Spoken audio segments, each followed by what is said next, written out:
الحمد للہ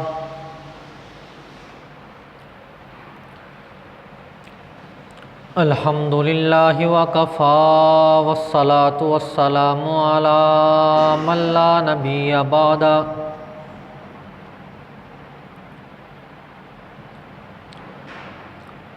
ارسلہ بالحق بشیرا ونذیرا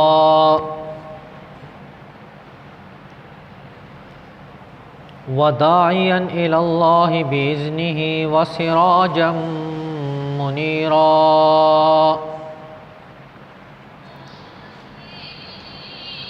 اما بعد فاعوذ باللہ من الشیطان الرجیم بسم اللہ الرحمن الرحیم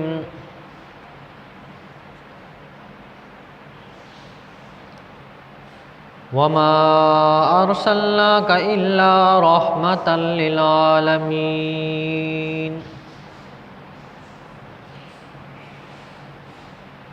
آمنت باللہ صدق اللہ العظیم وبلغنا رسوله النبی الکریم ونحن على ذلك لمن الشاہدین والشاکرین والحمد للہ رب العالمین۔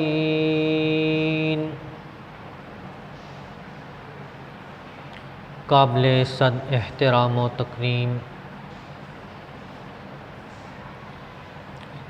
میرے واجب الاحترام دوستوں، بزرگوں، عزیز نوجوان ساتھیوں،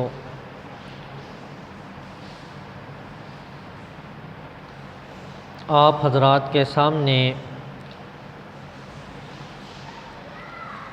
پچھلے 2 جمعوں سے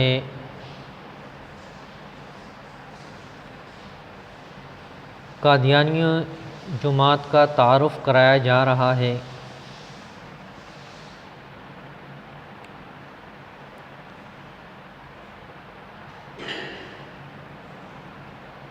ہمارے مسلمانوں کی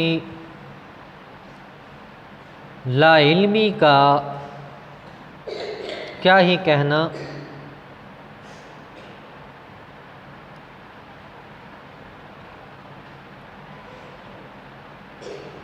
کہ اتنی عظیم ہستی جس کے بارے میں کافر، ہندو، یہودی، نصرانی، بدھ مذہب تک کہتے ہیں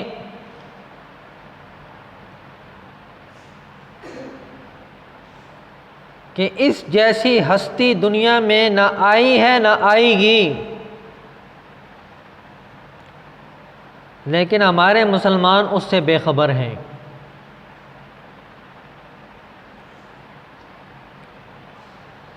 وہ تو بہت اونچی ہستی ہے،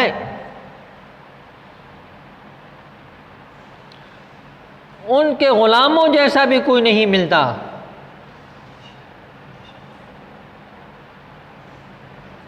یہ پاکستان اور ہندوستان آزاد ہوا،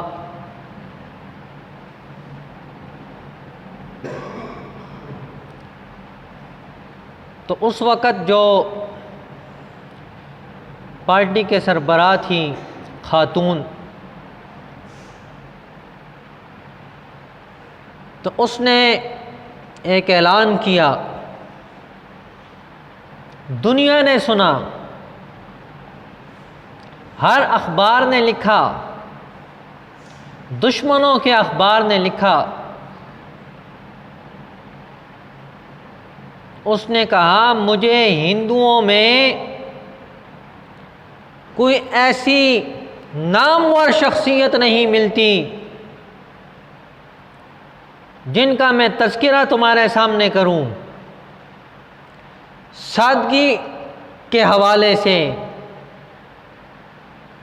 عدل کے حوالے سے، صداقت کے حوالے سے، کسی حوالے سے مجھے اپنوں میں کوئی نہیں مل رہا۔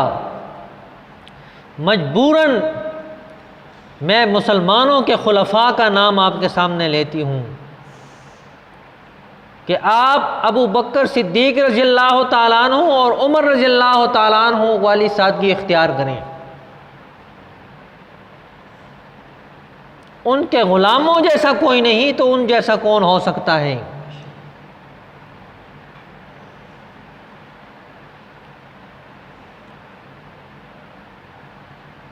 اس عظیم ہستی کے ہوتے ہوئے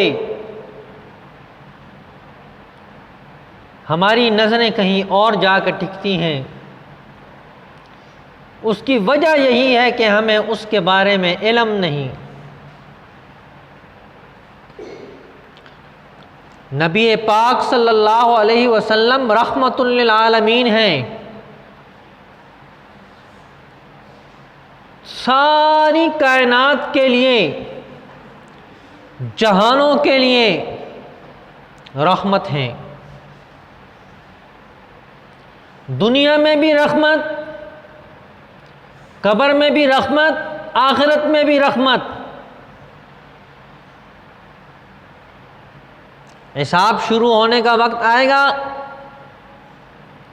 تمام انبیاء اکرام ہاتھ کھڑے کر دیں گے کہ ہم اللہ کے سامنے نہیں جا سکتے۔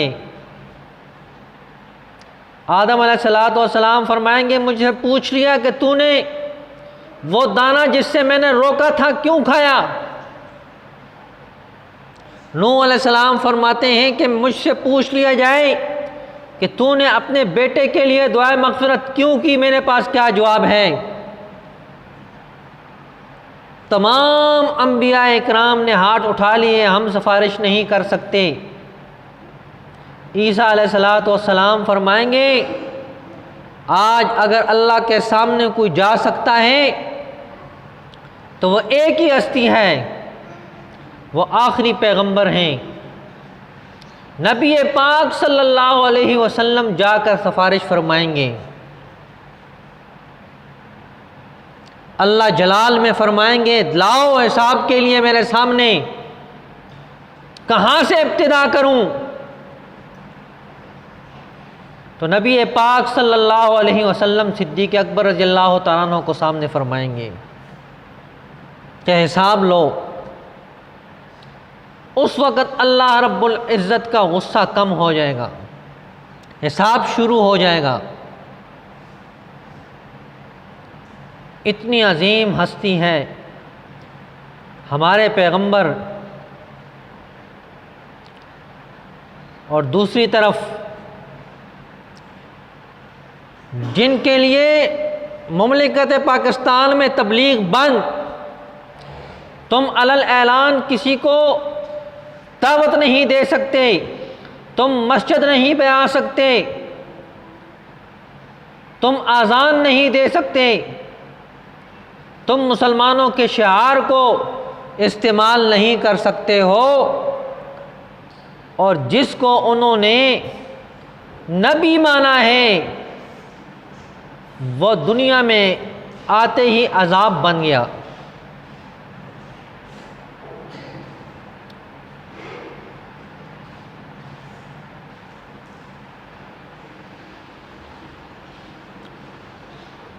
دنیا میں جتنے بھی پیغمبر آئے ہیں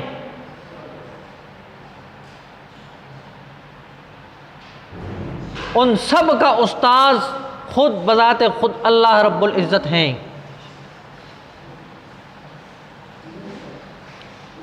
دنیا میں کوئی ان کا استاد نہیں ہے۔ اور غلام احمد قادیانی جس کو انگریز نے نبی بنایا، وہ اپنی کتاب میں لکھتا ہے کہ ماسٹر صاحب نے مجھے بچوں کے سامنے کان پکڑائے اور مجھے جوتی کے ساتھ مارا ہے۔ یہ پیغمبر ہو سکتا ہے؟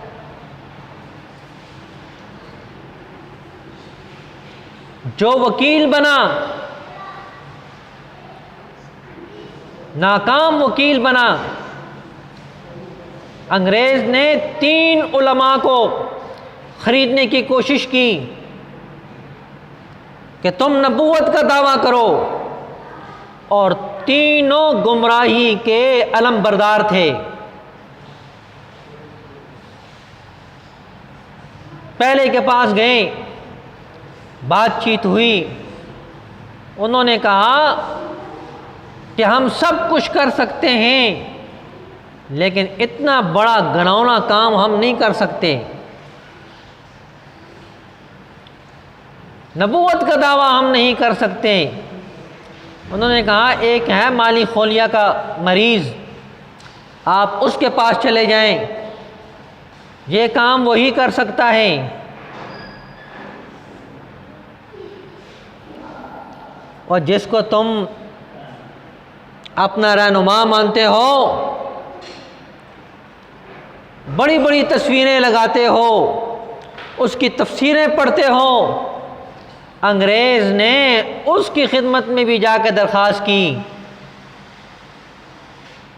کہ تو نبوت کا اعلان کر دے، جنت کا تو نے انکار کر دیا، جہنم کا انکار کر دیا، حوروں کا انکار کر دیا، مسلمہ آیات کا نے انکار کر دیا، ہماری مان نبوت کا اعلان کر دے، ہماری طرف سے تیری تنخواہ مقرر ہو جائے گی۔ تو وہ بھی کہنے لگا اتنا گھناؤنا کام میں نہیں کر سکتا، اور کہا کہ میں تمہیں ایک بندہ بتاتا ہوں، وہ مالی خولیہ کا بیمار ہے، یہ کام وہی کر سکتا ہے۔ تیسرا ایک عالم تھا جس نے انگریزوں کو عربی زبان سکھائی تھی،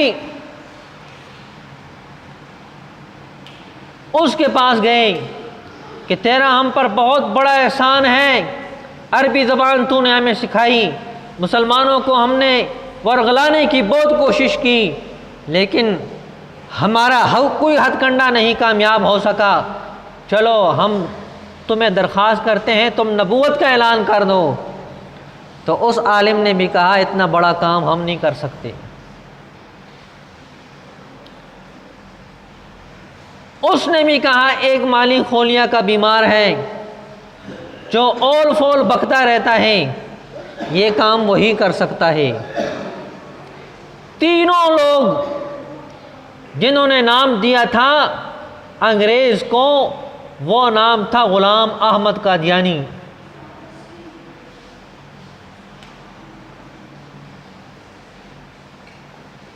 ان تینوں نے غلام احمد قادیانی کا نام دیا، اور غلام احمد قادیانی پہلی بار ہی میں اس بات پہ آمادہ ہو گیا کہ یہ کام میں ہی کروں گا، اور گھر میں بیٹھ گیا۔ والد نے کہا تو کام پہ کیوں نہیں جاتا، بڑی مشکلات ہیں ہمارے اوپر اور تو گھر میں بیٹھا ہوا ہے۔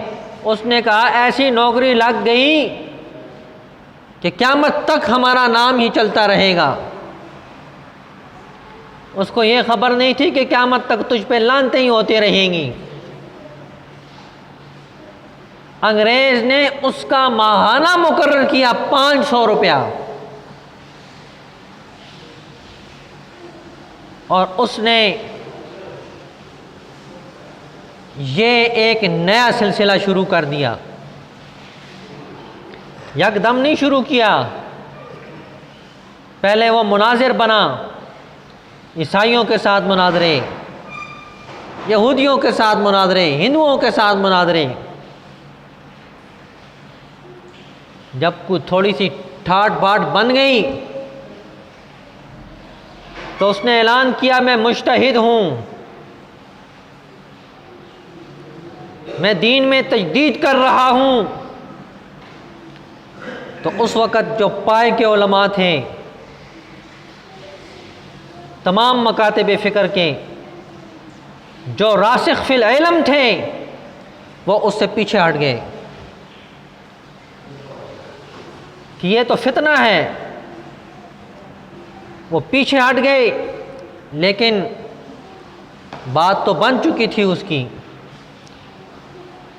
اسی لیے کہا کرتے ہیں کہ ہر عالم کو، ہر پیشوا کو مت سنا کرو، پتہ نہیں وہ کیا چیز ہے، کسی محقق عالم سے اس کی تحقیق کرو۔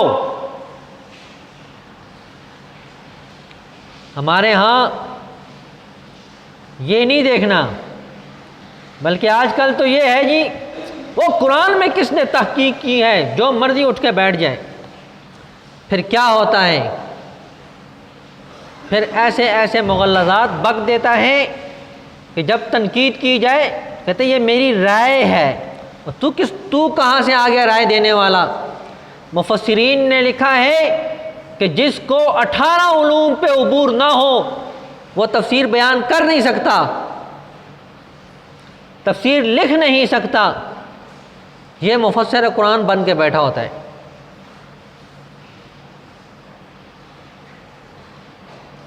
تو جو راسخ فی العلم تھے وہ اس سے پیچھے ہٹ گئے۔ پھر جب اس کا تھوڑا سا چرچا ہوا تو کہنے لگا میں مہدی ہوں۔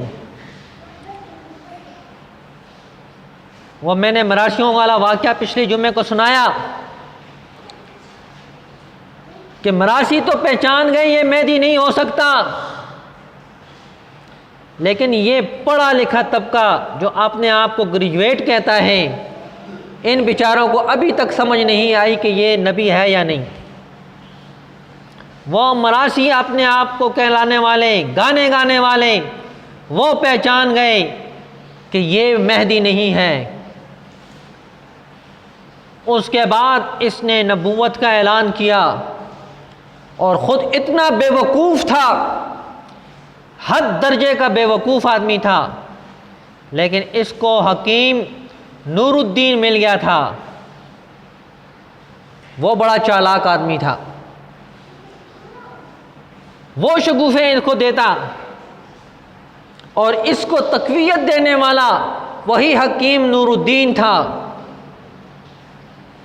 ایک عیسائی کا اس کے ساتھ مناظرہ ہو گیا، غیر مذہب ہیں، آپ صلی اللہ علیہ وسلم اور تمام انبیاء کرام ہاتھ اٹھاتے تھے دعا کے لیے، ان کی دعا رد نہیں ہوتی تھی۔ نبی پاک صلی اللہ علیہ وسلم نے ابو لہب کے بیٹے کو کہا کہ تجھ پر اللہ اپنے کتوں میں سے ایک کتا مسلط کر دے، ان سب کو پریشانی لاحق ہو گئی، آخر میں جنگل میں اس کو شیر نے چیر پاڑ کے رکھ دیا۔ نبی پاک صلی اللہ علیہ وسلم کی بد دعا تھی۔ اب یہ غلام احمد قادیانی اس عیسائی کو بد دعائیں دے رہا ہے، وظیفے کر رہا ہے۔ حکیم نور الدین اس کے پاس گیا اور جا کر دیکھتا ہے تو اس کی حالت بڑی خراب، موت کی کشمکش میں ہے۔ اس نے اندازہ لگایا کہ یہ 15 دن میں مر جائے گا۔ اس نے آ کے بتایا کہ تو اعلان کر دے یہ 25 دن کے اندر اندر مر جائے گا، یہ تاریخ ہے، اس میں یہ مر جائے گا۔ اب وظائف شروع ہیں، وہ تاریخ آ گئی، صبح کا وقت ہے، قادیانیوں میں صف ماتم بچھا ہوا ہے۔ ادھر سے پھر یہ عیسائی گھوڑے پر سوار ہے اور چیلنج کرتے ہوئے آ گیا ہے کہ اگر تو سچا نبی ہے تو باہر نکل، میدان میں آ۔ وہ جو موت کی کشمکش میں تھا، اللہ نے اس کو صحت دے دی، اور یہ قادیانی اس سے پہلے مرا ہے۔ غلام احمد قادیانی اس عیسائی سے پہلے مر گیا۔ یہ نبی ہے، اس کو نبی کہیں؟ کسی نے پوچھا کہ جو نبی ہوتا ہے اس کی کوئی نہ کوئی نشانی ہوتی ہے، اس کے ساتھ جو ہے کوئی نشانی ہوتی ہے، کوئی مہر ہوتی ہے۔ آپ صلی اللہ علیہ وسلم کے کندھے مبارک کے درمیان مہر تھی، اس کا رنگ تبدیل ہوتا رہتا تھا، تیری مہر کدھر گئی ہے؟ اب جواب سنو اس کا۔ کہنے لگا فرشتہ جلتی میں تھا تو اس نے میری آنکھ پہ مہر لگا دی۔ لا حول ولا قوت الا۔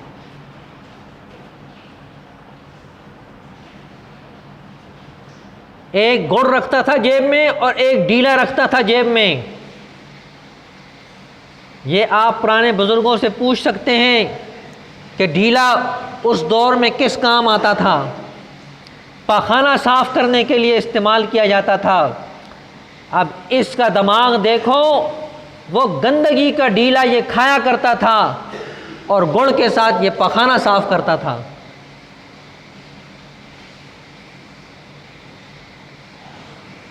تو میرے واجب الاحترام دوستو بزرگوں، یہ اتنا گندا آدمی ہے اور کردار کا بھی یہ بہت گندا آدمی ہے۔